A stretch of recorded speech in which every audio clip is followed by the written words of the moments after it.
আসসালামু আলাইকুম। Hello guys, আজকে আমি মুরগির কলিজা গিলা আর 4-5 পিস মাংস রান্না করব। আজকে অনেকগুলো মুরগি নিয়ে আসছি, তো তার সাথে ওগুলো ছিল, আমি ওগুলো না আলাদা করে রান্না করে দিই। সেজন্য আলাদা করে রান্না করলে ভালো হয়। তেজপাতা দিলাম, এখন দিব পেস্ট, পাতাগুলো এর মধ্যে দিয়ে দিলাম, কেননা মশলাগুলো ভাজা হবে, ফুলে উঠতে পারে। তো আমি ভাজিয়ে আপনারা সঙ্গে থাকুন। এই যে আমি আদা রসুন বাটা দিলাম, মশলার গোটাটা আগেই দিয়ে দিচ্ছি পেঁয়াজ ভাজার সঙ্গে। তো তারপরে পরিমাণ মতো হলুদ দিয়ে দিলাম,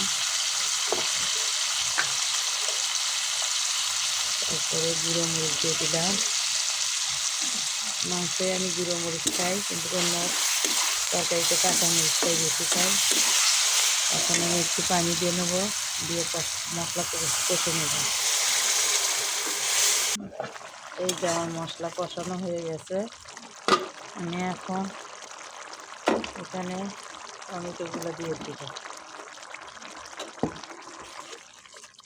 দিয়ে এর সাথে কলিজাগুলো দিয়ে দেবো। কলিজের সাথে 4-5 পিস মাংস দিছি আমার আয়ন বাবুর জন্য।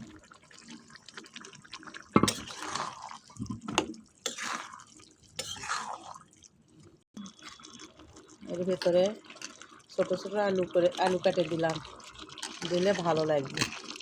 আয়ন তো আলু ছাড়া কোনো কিছুই খেতে পারে না, মাংস টাংস, ওই জন্য এরকম একটু লাগিয়ে দিলাম। এই যে আমার কলিজা, এগুলো কলিজা কষানো হয়ে গেছে আমার। এখন আমি এখানে একটু ধনের পাতা দিয়ে কিছুক্ষণ রান্না করবো, কেননা ধনের পাতার সময় তো এখন সব কিছুর মধ্যেই ধনের পাতা খাওয়া লাগে, তাহলে একটু ভালো লাগে।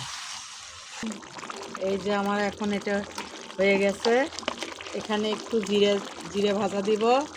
এরকম করে খাইয়ে দেখেন, কলজে, তারপরে গিলে, চিকনে, এগুলো সব কিছু একসঙ্গে করে নিয়ে এভাবে রান্না করে খাইয়ে দেখেন, কত সুন্দর, কীরকম কালার আছে অবশ্যই বলবেন, কেমন হয়েছে, কে কেমন করে খান সেটাও বলবেন।